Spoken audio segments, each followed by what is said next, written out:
우선 리플사의 기원을 잠깐 살펴봅시다. 리플사의 기원 자체도 오해하거나 잘못 알고 계시는 분들이 생각보다 많습니다. 오늘 그 오해들을 풀고 가셨으면 합니다. 2005년 리플페이라는 라이언 푸거의 아이디어를 제드 맥컬럽과 데이빗 숄츠, 아더 브리또가 샀습니다. 리플사의 리더가 크리스 라슨이라고 생각하시는 분들이 계시는데요.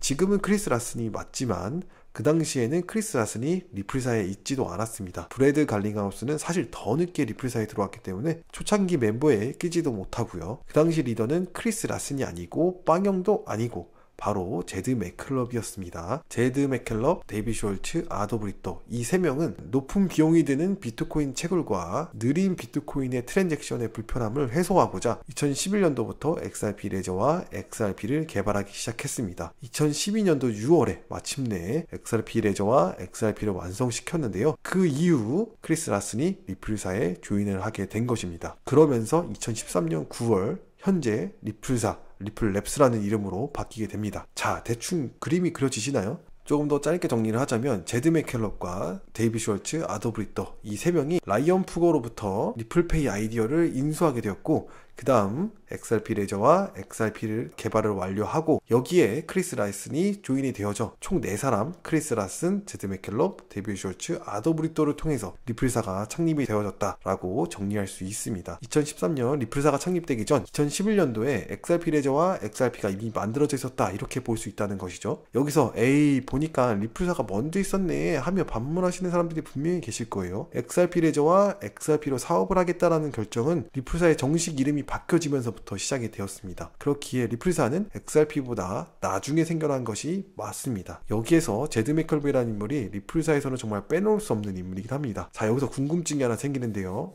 왜 제드가 마운트곡스를 포기하고 리플사를 설립했을까요? 마운트곡스 사업을 하면서 동시에 XRP 레저와 XRP 개발을 해도 괜찮았을 텐데 왜 잘 나가던 마운트곡스를 팔고 리플사에서 본격적으로 일을 하게 된 것일까요? 우선 비트코인 자체가 계속 암시장에서 거래가 되어졌기 때문에 굉장히 법적으로도 좀 조심스러워하는 그런 부분도 있었을 것이라고 좀 생각이 들고요. 또 그만큼 제드 맥클럽에게는 새로운 블록체인인 XRP 레저에 대한 남다른 애정이 있었다라고 볼 수 있습니다. 제드는 비트코인의 단점을 너무 잘 알고 있었고 이보다 더 효율적인 블록체인을 만들고 싶어 했을 것으로 추측이 됩니다. 그런 블록체인을 만들기 위해 XRP 레저 개발에 온 힘을 다 쏟아부은 것이죠. 제2의 비트코인이 되기를 바라는 마음으로 만들었음을 어느 정도 가늠할 수 있는 듯 합니다. 결국 제드는 마운트곡스 거래소의 수수료로 놀고 먹고 이렇게 할 수가 있었는데 이런 것을 선택한 것이 아닌 더 새롭고 혁신적인 것에 도전을 한 사람이라고 볼 수 있습니다. 물론 나중에 문제가 있어서 제드는 리플사를 떠나게 됐지만 결국 리플 프로토콜과 거의 비슷한 스텔라 체인을 또 만들게 되었고 여전히 시장에서 그 입지를 단단히 하고 있습니다. 그만큼 자신의 기여로 만든 블록체인의 진심이라고 볼 수 있는 듯 합니다. 그렇게 좋아하던 XRP를 수년 동안 다 팔아먹은 놈이 제드 맥클럽이다. 이 제드 나쁜 놈인데 너는 왜 이렇게 좋게 말하냐? 라고 말씀하시는 분들이 계실 텐데요. 과거 제드가 그만큼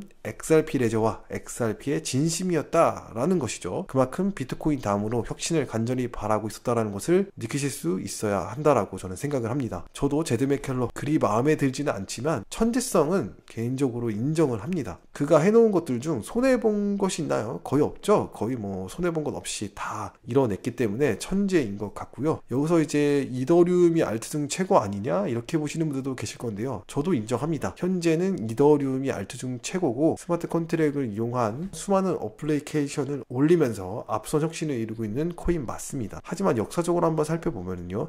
실질적인 알트코인의 혁신을 누가 먼저 이뤄냈는지 보이실 겁니다. 이더리움은 2015년 7월에 출시되었고 XRP는 2012년 말에 출시가 되었습니다. XRP가 훨씬 더 빠르죠. 2017년 전까지는 XRP가 시총 2위를 차지하는 최고의 알트코인 모습을 보여주기도 했었습니다. 지금은 소송 때문에 뭐 이리저리 내려앉는 모습이지만 그때 당시에는 그랬었습니다. 그리고 여러분들이 잘 알고 계시는 이더리움의 창립자 비탈릭도 2013년도에는 리플사의 인턴으로 가려고 시도도 했었습니다. 그러나 이제 비자 문제로 인해서 리플사의 인턴을 포기했습니다만 그 정도로 리플사의 XRP 레저는 알트코인 혁신 변화의 시작점이었다라고 봐도 과언이 아닙니다. 비트코인 캐시, 비트코인 골드도 2017년도에 생겨났기 때문에 XRP 레저와 XRP하고 비교했을 때 역사적 기간으로도 크게 차이가 납니다. 물론 라이트코인은 XRP보다 좀 더 빠른 2011년도에 나왔습니다. 하지만 작업 증명으로 비트코인 베이스 기반으로 채굴되어지는 코인이기에 비트코인의 세대와 비슷하다고 볼 수 있습니다. 비트코인의 아들은 라이트코인이다 라고 불릴 정도였으니까요. XRP 레저는 합의 알고리즘으로 비트코인과는 완전히 다른 체인이기에 의미가 더 다릅니다. 비트코인처럼 채굴 방식으로 된 코인 생태계가 아닌 것이죠. 채굴할 필요가 없고 환경 오염이 없고 수수료 저렴하고 안전하고 빠르게 자산을 이동시킬 수 있는 새로운 블록체인이 생겨나게 된 겁니다. 다른 알트코인들과 비교하고 또 블록체인 전체 역사를 보았을 때 제대로 혁신적인 알트코인의 시장은 리플 XRP라고 말할 수밖에 없습니다. 여기서 오늘의 핵심 포인트를 짚고 넘어가자면 제드 맥클럽이 그토록 집중하면서 XRP 레저의 개발에 매진할 수밖에 없었던 이유가 분명히 있었고, 비트코인 이후 실질적인 알트코인의 첫 혁신을 이룬 것은 리플 XRP다. 이것이 오늘 영상의 핵심 포인트입니다.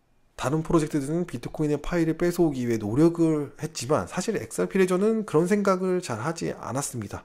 그저 해외 송금에 더 효과적이게 사용하기 위해서 계속 준비를 하고 있었죠. 나중에 이더리움이 치고 올라오면서 시장 자체가 달라졌음을 리플사에서도 이제 인지를 하게 됐습니다. 그래서 조금이나마 늦게라도 이더리움을 인정하고 XRP 레저 위에 스마트 컨트랙 그리고 NFT 또 다른 여러 가지 어플리케이션을 올려놓기 위해 많은 준비를 하고 있다라고 보시면 되는데요. 다른 프로젝트들에 비해 약간 늦고 있는 것은 사실입니다. 그러나 뭐 전체적인 방향으로 봤을 때는 결코 늦지 않았음을 저는 이제 보여지고 있고요. 우리의 삶에 블록체인이 그렇게 깊게 파고든 거는 아직은 아니니까요. 리플도 XRP 레저도 충분히 기회가 있다라고 보고 있습니다.